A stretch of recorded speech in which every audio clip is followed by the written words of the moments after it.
Si alguna vez te preguntaste cómo podría ser la fusión entre dos animales tan poderosos como pueden ser un gorila con un toro, bueno, quédate porque acá te voy a mostrar cómo hacerlo, cómo lo hago yo, cómo lo pienso y cómo sale de mi cabeza, de mis ideas. Lo que hago es buscar referencias y una vez que tengo las referencias más o menos que quiero, pueden ser referencias para la pose, para la luz, las partes de la cara del gorila o del toro que quisiera utilizar. Entonces, bueno, voy haciendo como un compilado y voy usándolas de vez en cuando como referencias visuales a la hora de tener alguna duda de cómo avanzar con el dibujo. Y una vez que tengo eso, ya empiezo a dibujar, a hacer diferentes tipos de bocetos en cuanto a agresividad del animal. Por ejemplo, también lo que empiezo a buscar es de qué manera puedo hacer yo que el dibujo exprese furia y poder, digamos, porque estos dos animales son tan fuertes y tan potentes que imagínense si los ponemos todos juntos, ¿no? Entonces, esa es mi forma de ir craneando, digamos, de ir pensando el concepto, digamos. Así que una de las cosas que quería yo, por ejemplo, para este concepto, que es mi forma de verlo, ustedes si quieren pueden hacerlo de otra manera diferente, totalmente opuesto.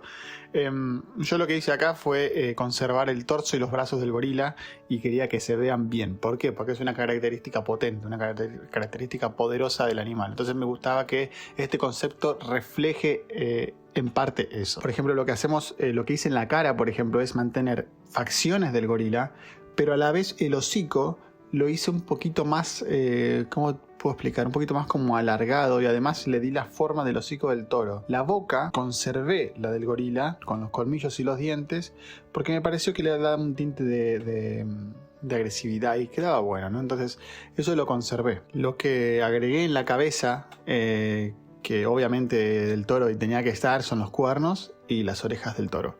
Ya con eso tenía como una base de lo que quería hacer con esta fusión de estos dos animales, con este híbrido.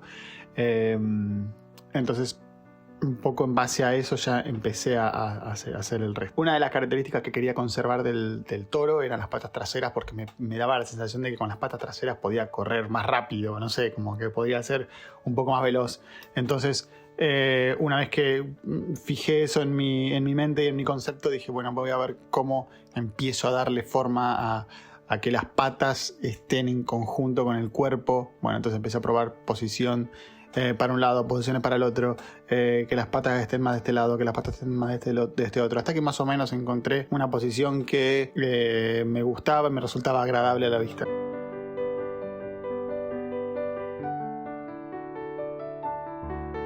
Vamos a lo técnico ahora, una vez que tengo el dibujo bocetado, que en realidad en algunos dibujos más, en otros menos, pero generalmente son muchas líneas, es todo muy desprolijo. Igualmente tengo ya una visión en general de lo que quiero, entonces una vez que lo tengo, yo lo que hago es hacer una capa arriba de ese dibujo y empezar a limpiar el dibujo, así tengo una referencia más clara a la hora de aplicar el color, las sombras y ya empezar a darle forma.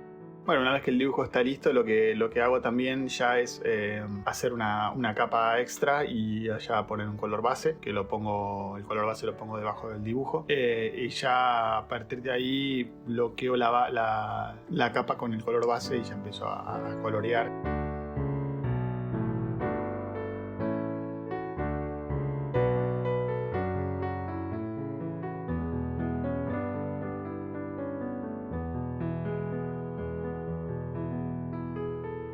El pelaje generalmente lo hago con un pincel común, este es un pincel cuadrado. Y lo que intento yo, en este caso por ejemplo, no es hacer pelo por pelo, sino dar una ilusión de pelaje con mechones, digamos. Entonces empiezo a dibujar mechones y empiezo también a difuminar los bordes secados para dar también una sensación de pelaje. Con las pinceladas a mechones se logra una buena textura de pelo. Bueno, una vez que más o menos tengo una parte del pelaje hecha, también selecciono los cuernos, pinto los cuernos con un color base, puede ser cualquiera. Yo puse esto como para guiarme más o menos. Y la parte del toro, que sería la parte posterior, el lomo, la cola y eso también, el pelaje lo quería hacer otro color, un color más marronáceo, digamos, y también que ese color se funde un poco en el pelaje negro del gorila. Entonces también podemos ver que en el brazo, en el cuello, también le estoy metiendo un poco de ese color.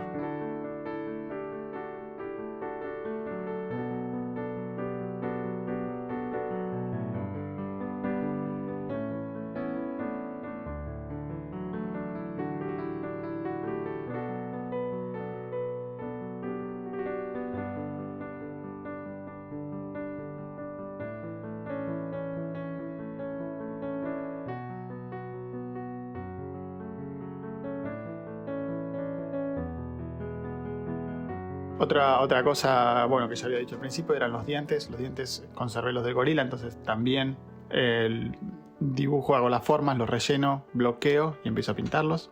Más o menos unos de un color base como para tener una idea. La textura de la cara también, la nariz, las arrugas de la nariz. Todo eso también son cosas que uno va haciendo a medida que va avanzando con el color y a medida que el dibujo lo va pidiendo, ¿no? Entonces, una vez que tengo el color base, le agrego otra capa de color. Una vez que tengo esa capa de color, ya empiezo a ver, bueno, acá tengo que hacerle las arrugas de la cara, de la nariz. Entonces, bueno, ya empiezo con otro color un poco más claro para dar sensación de volumen. En la boca también quería hacer algunos tipos de cicatrices, como que ha tenido peleas, porque el animal es un animal grande, un animal desarrollado completamente, que supuestamente ha tenido muchas peleas. Todo eso es conceptual, digamos, es lo que yo pienso a la hora de crearlo, a la hora de hacerlo, a la hora de pintarlo. Sigo agregando texturas, sigo agregando pelaje, sigo agregando más luces. Por el momento está todo muy plano, ya vamos a agregar sombra y luces. También, por ejemplo, no sé, en los cuernos me doy la libertad de agregar un poco más de colores, como para hacerlo ver un poco más extraño, un poco más exótico. Eso son libertades artísticas que cualquiera se puede tomar en cualquier tipo de pintura. Cuando tengo los colores que yo quería en el animal más o menos ya pintados y decir, bueno, esto va por acá, lo que yo hago ahora es duplicar esa capa, ponerla arriba de todo y ponerla en modo multiplicar. La bloqueo, la pinto de un color oscuro y ya con esa capa de multiplicar ya tengo todo sombreado y puedo empezar a ir despejando la sombra para tener una idea general de por dónde viene la luz. Bueno, ya más o menos establecí de dónde quiero que venga la luz, cómo me parece que queda mejor estéticamente el animal, el concepto, y ya empecé a despejar un poco las sombras en los cuernos, en la cara, en las cejas, en la frente. Ya viene ahora la hora de pintar un poco los ojos, le cambié un poco de color, el azul no me gustaba, le puse un poco más de furia y los puse de color naranja, digamos. Son cosas que uno va descubriendo el concepto a medida que lo va haciendo. No es que uno puede tener una idea en la cabeza, pero al momento de empezar a dibujarlo, al momento de empezar a crearlo, ahí se desvela todo. Es como tener la capa de multiplicar y ir de a poquito sacando hasta ir descubriendo qué es lo que va abajo. Y por ejemplo, para dar luz, para iluminar, solamente el hecho de quitar y de borrar la capa de multiplicar no alcanza. Entonces hay otra capa aparte, arriba del multiplicar, lo que hago es ir agregando más luces.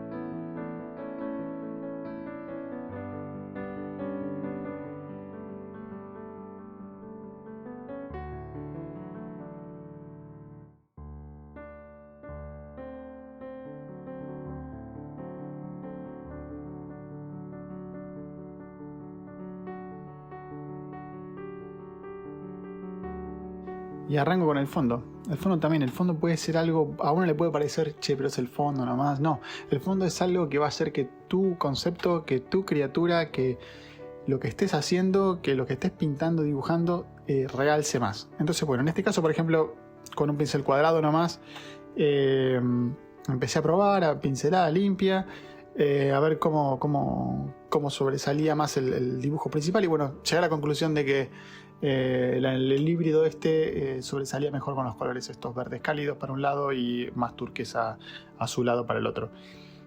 También, bueno, obviamente empecé a agregar más vegetación, empecé a agregar pasto, empecé a agregar unas raíces por el suelo, todas cosas elementos que hacen a la escena en general. A medida que voy haciendo esto del fondo, también hay que integrar un poco el dibujo que uno venía haciendo, hay que integrarlo un poco al fondo. Entonces lo que hice también fue agregar un poco más de reflejos, agregar un poco más de luces, agregar un poco más de esas luces quemadas que, por ejemplo, aparecen en el borde izquierdo del animal, en la barbilla, en los cuernos también, y además también un poco de reflejos que vienen del suelo y pegan en el animal. Así que bueno, esto ha sido un poco de la manera en la que yo pienso el concepto, en la manera en la que yo lo dibujo. Espero que te haya gustado y cualquier cosa podés venir a verlo otra vez.